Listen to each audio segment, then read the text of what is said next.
Hey folks, welcome back to the channel.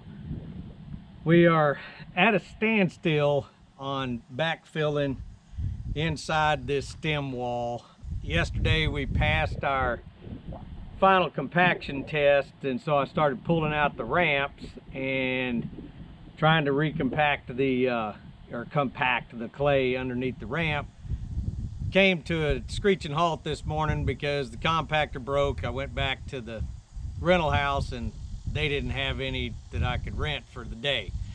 So I'm going to go ahead and lay out and form up the column footing that goes between the living room and the bedroom in the house. It's about the same size as the ones that are under the corner here and mid-span over there of that stem wall, because there's going to be concrete columns on top of those. This one isn't going to be concrete column. It's going to be a steel post that the I-beam that supports the second floor joists are going to tie into. And I've got to put a 4.5 foot by 4.5 foot by 12 inch footing or pier underneath this column. So that's what I'm doing to try to keep things going forward. We're expecting a lot of rain, so I can't go ahead and start putting gravel in here because this clay needs to dry out. It's basically a sealed pond, and if I put the clay or put the gravel on top of the clay, it won't dry out. So moving forward the best we can. Center line on it lays out, it's 18 feet 6 inches from the front wall of the house, and it's 19 feet 10 inches from the west wall of the house. And so the easiest way for me to get this thing in position, I'm going to mark the top of this stem wall and then run string lines to give me my center point, and then I'll drop a plumb bob, get a stake in there, and get the form centered up.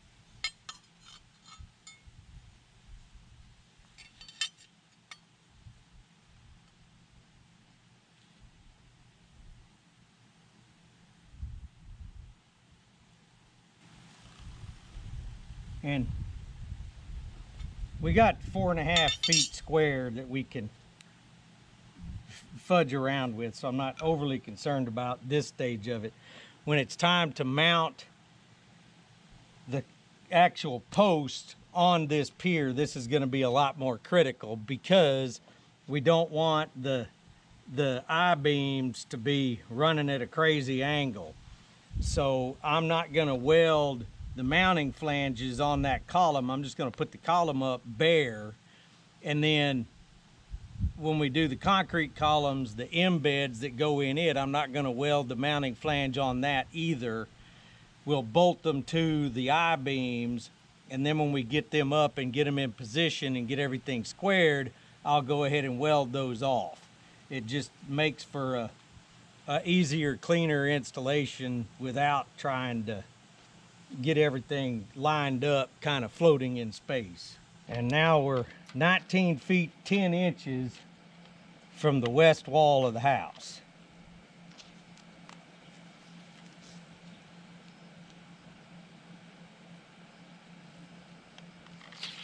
And I can use the square like a square because the concrete's not all chipped up over here. So,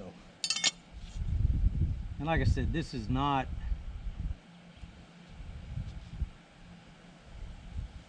vital at this point, but I'd like for it to be as close as possible.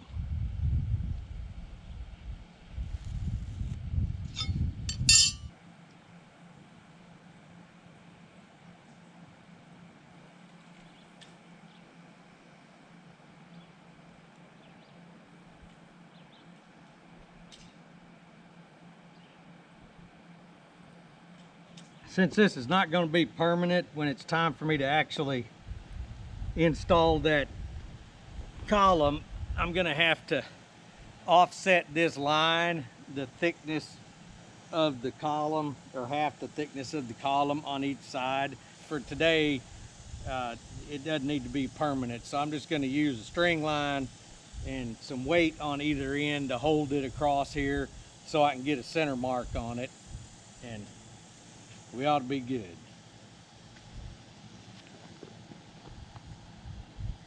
And it's not like we have a shortage of heavy things that we can use.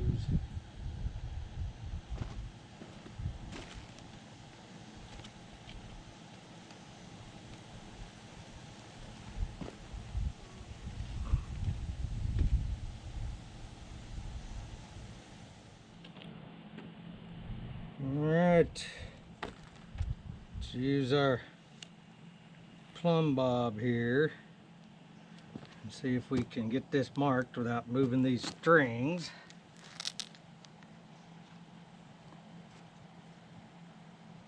Like that.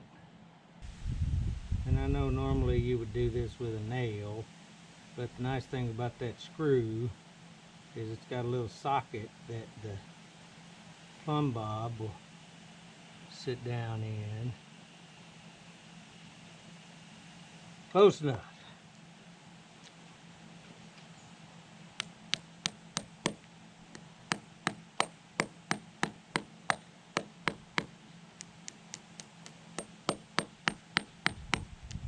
And of course I'm on a rock.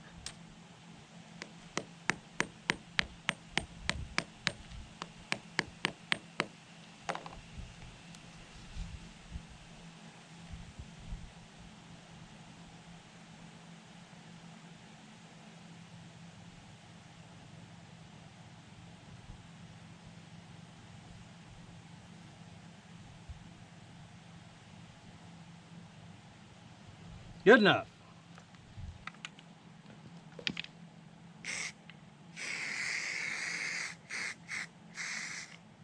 All right, this form is supposed to be 4 feet 6 inches square and 12 inches deep. I don't have the right size lumber to put together in convenient combinations to come out at 12 inches. I've got a 2x8, which is 7 1/4, and some 2x6s, which are 5 7/16 or so. So we're going to be roughly 12 3/4 inches. That's fine. It's just a little bit more concrete, which may be better. But some of these boards are long, and what I'm going to do is take the ones that are kind of damaged and cut them down to the 4'6".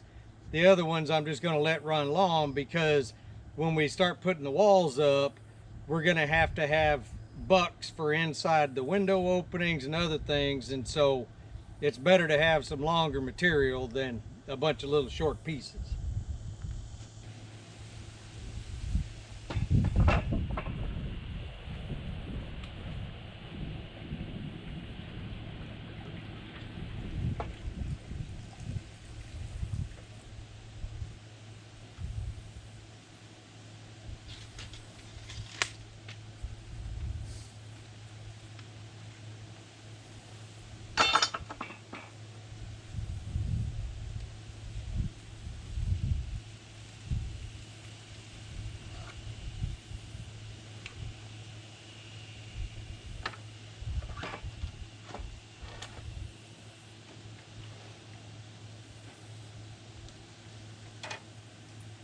Stuff's a little warped.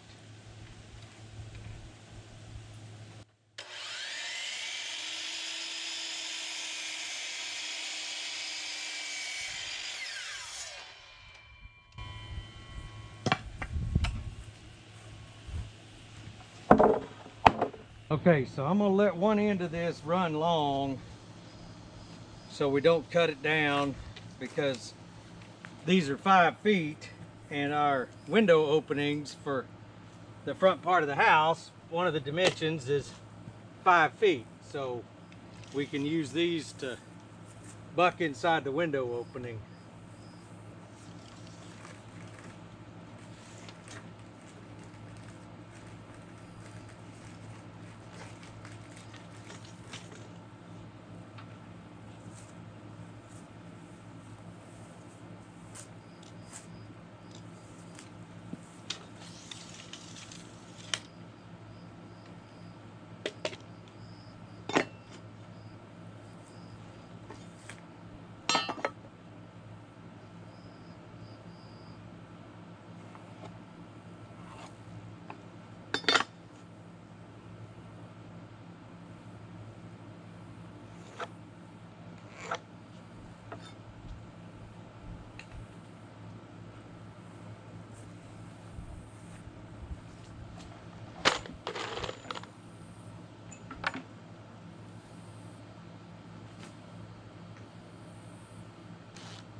All I'm doing now is putting corner braces on this thing to keep it square, because it's actually square for the most part, square enough for what we're doing with it.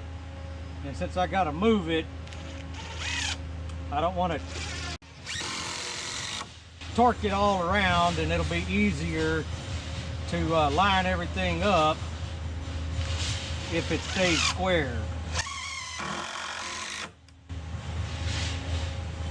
So the bottom of that form, or the bottom of that footing, is supposed to be 2 feet below the top of the slab. The slab's 4 inches thick, so that means that the bottom of that footing needs to be 20 inches below the top of this stem wall. And the numbers, the elevation is going to be arbitrary, because I just set the laser up to give me a starting point. So what I'll do is find out where the laser is sitting now and then add 20 inches to it.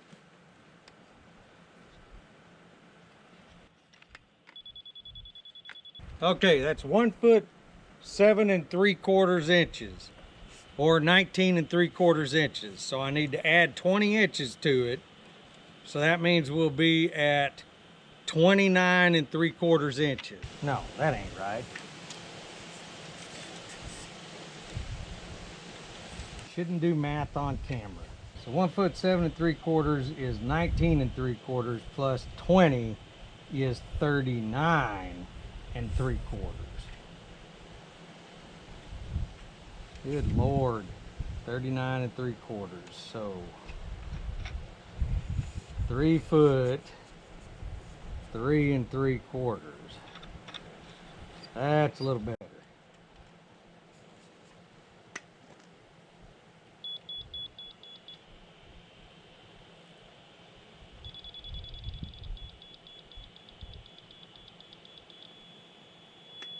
All right, that's about perfect. That's going to be high.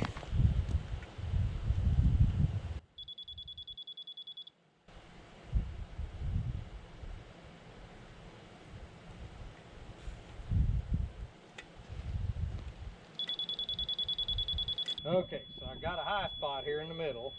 The reason I went ahead and brought this form over here is so I can get it lined up where it needs to go and mark around it, and then know where I need to take out material. What I'm doing now is getting it lined up under these 2 string lines, so everything is centered up and square the way it needs to be.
We know that we need the bottom of this thing to be 20 inches below the top of that stem wall. So now to work it from the top side, I need to subtract the depth of this form from our measurement. Come on. And it is 12 3/4. So I need to subtract 12 3/4 inches, or 1 foot and 3/4 inch, from 3 feet 3 3/4. So that means I need to be at 2 feet 3 inches for the top of this to measure out. And of course it's going to fall right on that.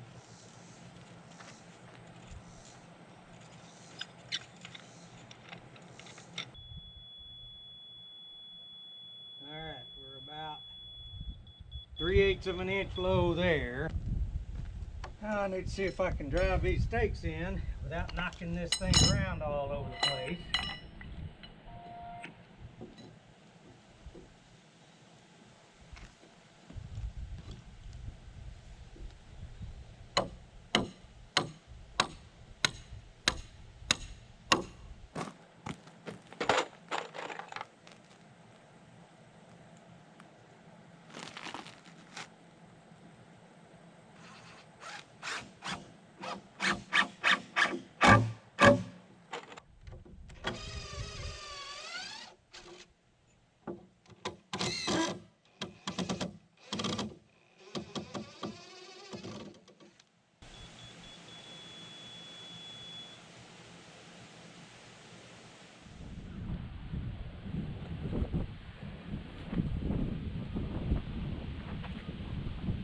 Okay, for this form, I need 10 pieces of rebar 4 feet long.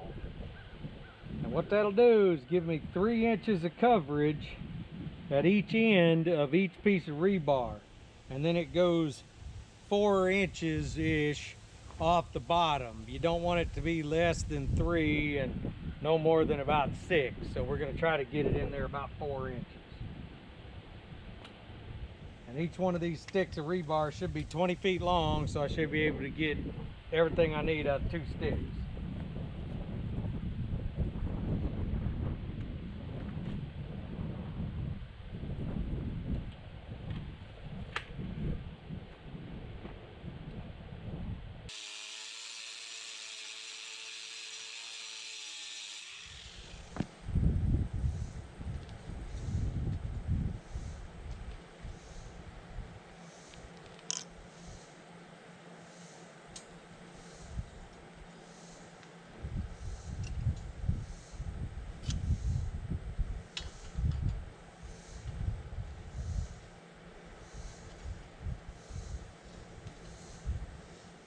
Now we need to see if it's going to rain Monday, and if it's not, get some concrete out here and get this thing filled in, and then see if it's going to rain on Tuesday.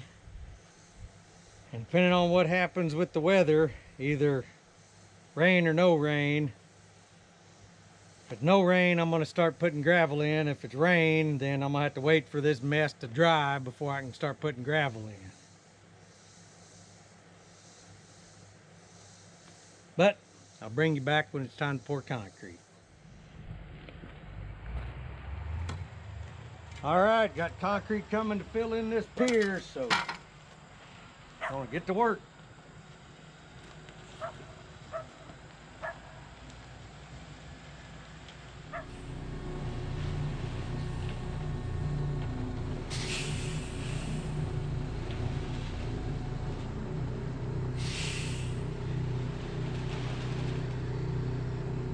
What?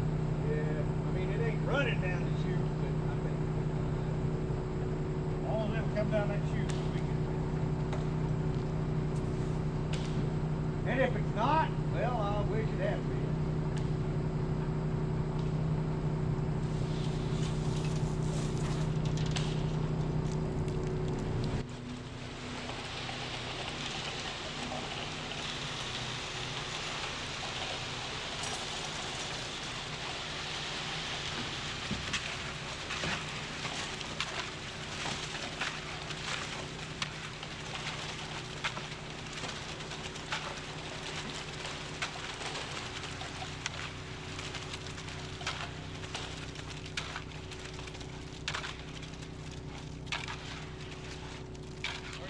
To the top? Yeah. Okay. I'll let you just kind of get caught up first.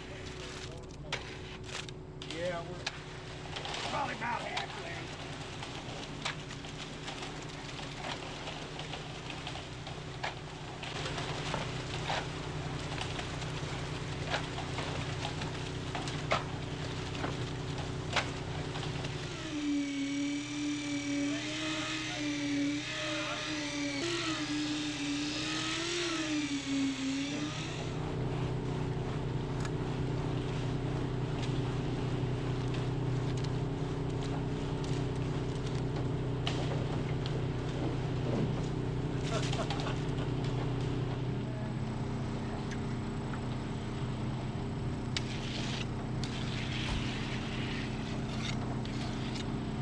gonna put dirt up all along here?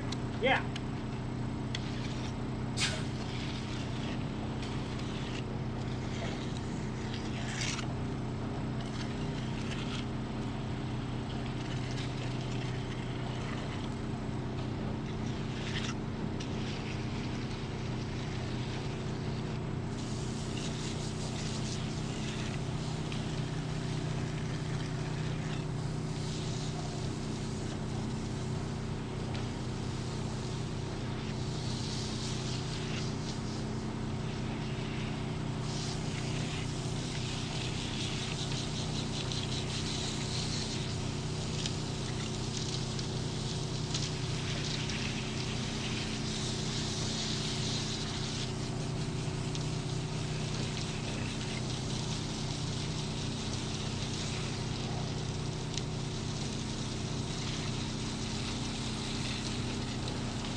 I'll let this sit a little bit more before I finish smoothing it off. It don't have to be perfect because I'm gonna have to pour non-shrink grout under the base of that column once I get the bolts set in it and get everything leveled up. So it's just to spread the load. It don't have to be pretty.